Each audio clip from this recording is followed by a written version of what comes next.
Welcome back to this, our final segment from our 16 Days of Activism Western Division Consultation, and we bring it all together as we talk about what's the investment in gender equality in order to address all these priority issues, these urgent issues, whether it's women's human security, whether it's women's health security, and whether it's about the protection and promotion of the safety and security of women of all diversities, with a special focus on children as well, as in our last episode we discussed the alarming increase in child sexual offences, particularly against our girl children aged 16 years and under. Now, to discuss budgeting for women's rights and women's empowerment, we are joined by Mrs. Williama Swamy.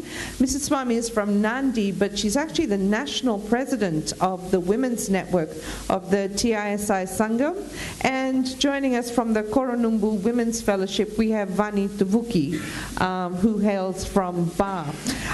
Just to recap that for the last 3 days, 33 women leaders from 25 clubs and networks have been meeting. They represent 6,769 members, and in terms of households, they bring the experience of about 47,000 households from across the Western Division. That's a lot of influence, that's a lot of information, and that's a lot of votes as well.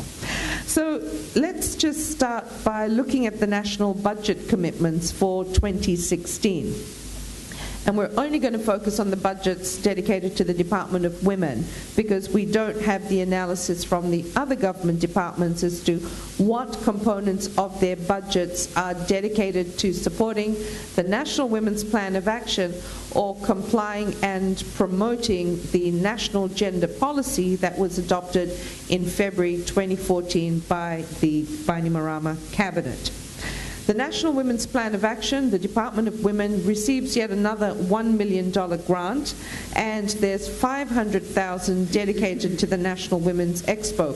We heard earlier from Agu, from the Pran Network based in Lautoka, that maybe the Women's Expo, which brings women from interior communities to sell and display handicrafts, could be a really good forum for education and awareness raising to reach these rural women, particularly from remote communities. The National Women's Plan of Action has 5 priority areas: health, economic empowerment, equality in decision making, the elimination of violence against women and children, and women and the law. So I'll start with you, Mrs. Swamy. $1 million. One, is it enough? And two, how should this be spent for the Western Division? Yes, Sharon, it's a very good question, I would say. $1 million is quite a big sum of money. And looking at the problems which were shared by our colleagues today, we can see the women at grassroots level, they really need this fund in many ways. I would say the $1 million for this Women's Action Plan for the 5 thematic areas, if it could be shared, at least 30% of that amount coming to 300,000 for to implement the action plan of women. We know the plans are there, but implementation is not on for long. So when you talk about, what was the figure you just gave us? It's if we work out with 30%, it will be coming to 300,000. 300,000. So 30% should be dedicated to the Western Division? Or for the Women's Action Plan to be implemented. Well, 1 million has been given for the 5 priority areas. So if you think about it, that's 200,000 per priority area. But what would that look like in terms of the Western Division? You've been meeting with women from Rakiraki to all the way around to Singatoka. That's a whole population of women. Even if we were just to reach your 6,769 collective members, how should that money be spent in the Western Division? But I would say that the money should be spent for the workshops creating awareness, training the young women as leaders, and educating men as well. For the gender equality, we have seen women finding it difficult to take part in decision-making areas. That will be one good example. If the men are also trained to realize the problems the women are facing. If I could just turn to our colleague from BAR and just ask you, Vani, because you are part of our BAR network and you've been quite passionate about health services. So if the national budget for women's health under the National Women's Plan of Action is $200,000, and out of that, what maybe half might come to the Western Division, but what should awareness that Mrs. Swamy has raised look like in BAR? What needs to be done in terms of women's health in BAR? As I have said earlier in the forum during the 1 week we had in Nandi, I think that the budget allocated to the Ministry of Health for the BAR area could be used in the rural areas for, as I've said, to door-to-door health clinics or health visits for those women who cannot afford or who cannot make it to the, who are very far, who live 45 kilometers away from any health center. And also, we need a lot of medical supplies and medical professions who are specialized in certain areas. For example, doing pap smear tests, diabetic tests, and pressure tests to be taken to those who live. Some live 45 kilometers and some live more than 45 kilometers from the nearest health center facility. Thanks, Vani. So you're really talking about the health services that need to be provided from the Ministry of Health's budget, and that really needs to be focused on community health. So in terms of the National Women's Plan of Action, all the kinds of health awareness programs that's been suggested for the Women's Expo, what should those awareness programs or those policy interventions look like? As my friend has said, a lot of awareness are needed in the rural areas, remote areas.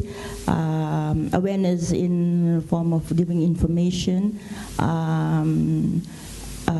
which door to go to if they face health problems, and how to get there.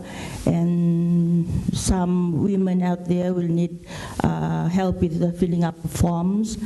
There's a lot of awareness and workshops needed to change the mindset of women, not only women, but men in those rural, remote areas, so that women's health are looked after well. Because these are the women who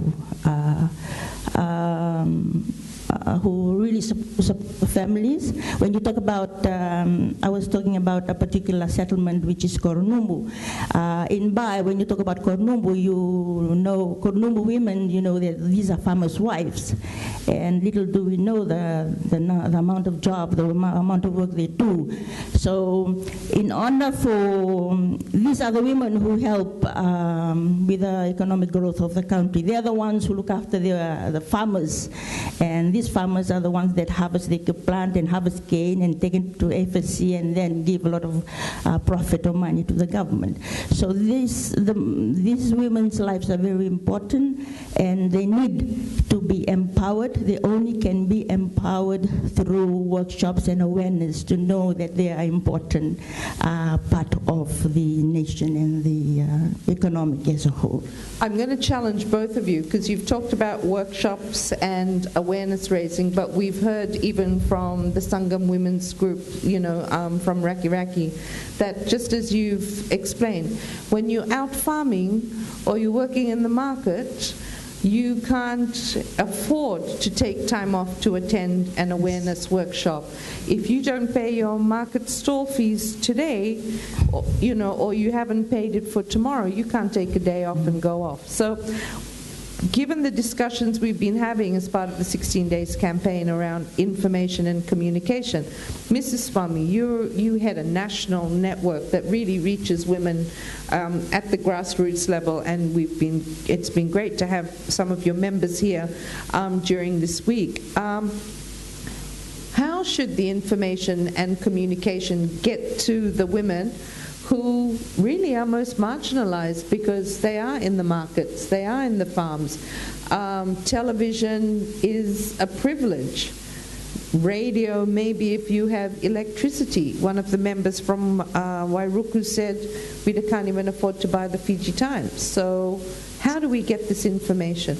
Or are the workshops about getting to the clubs? Yes, it's very true what they shared. I would say for these rural women and the women who are marginalized, they are busy with their own work. They can't afford to spend any time outside. So there's a suggestion that these outreach programs to be carried on. So that's where we request, or that's where we recommend Ministry of Women to hold more outreach programs to these people. Taking, imagine getting a woman from 45 kilometers is not easy, and for her to go back and access to transport, they might get one or two transport. If they are busy with these workshops, they would miss that, and they will miss the other part of the family life. The children are waiting for them, they are busy farmers, they have got so many things to do. So outreach program is the best one from Ministry of Women. Spending another, we say $50,000, like $500,000 is given to the Women Expo. If we at least use 10% from that, coming to almost 50,000, that will do a great service to our women in the rural areas. So just coming back to the National Women's Plan of Action budget, if you take 10% off 1 million for administration, that's like 100,000. You're only left with 900,000 to be shared across all of these priority areas, the 5 priority areas: health, economic empowerment, decision-making, elimination of violence against women, women in the law. So I'll come back to the first point. Is $1 million actually enough, Mrs. Swamy? You know how much it costs to run these workshops, or should be 1 million per priority area? Yeah, that's what we were looking at. We were expecting actually 1 million per priority areas. Then only we can reach the women in all the areas like maritime and rural areas. Yeah, the Western Division. We haven't even talked about Yasawas and Mamanuthas, right? Yeah, okay. Western Division. And the cost, it occurs for them to travel. So 1 million, we're looking at one particular areas, like the 5 thematic areas, the Women Plan of Action is there. Thank you, Mrs. Swamy. So just to wrap up very quickly, Vani, to come back, I mean, I think for women in Bar, if we use the Bar as an example, we've had representatives from the Bar Women's Forum, our own network. You do your work with the church groups, and we've got the faith-based groups. So if, Vani, just to wrap up, can you tell me what would you see out of these 5 priority areas: health, economic empowerment, decision-making, the elimination of violence against women, women in the law? What's important for the women of Ba, or is it all interconnected? You can't say one or the other. I'd say that they're all interconnected, Sharon. They're all important. And as my friend has said, first of all, we are thankful for the government for allocating $1 million. At least $1 million, yes. But please think about increasing it by 5, right? If it would be increased, or $1 million to each category, then it will be a big thank you to the government, because these are capable women who will be empowered to take part in helping out with the building up of this nation. And they are capable and courageous women out there. We haven't really looked at them because they are suppressed due to certain circumstances. Because of the awareness, their mindset, the man's mindset will change and other women's mindset will change, and we'll see women rising up to stand up for the nation. Thank you. Thank you so much, Vani and Mrs. Swamy. So clearly, we do want peace in our homes, we do want peace in our communities, but we also do need the national budget to reflect that. Whether it's police services, whether it's counseling services, whether it's information or communication. So maybe by the time we talk again for the 16 Days of Activism 2016, we could see that the investment in gender equality is not just $1 million, but maybe $5 million, given the number of women, girls of all diversities in our country. With that, we wrap up our 16 Days campaign special. Vinaka.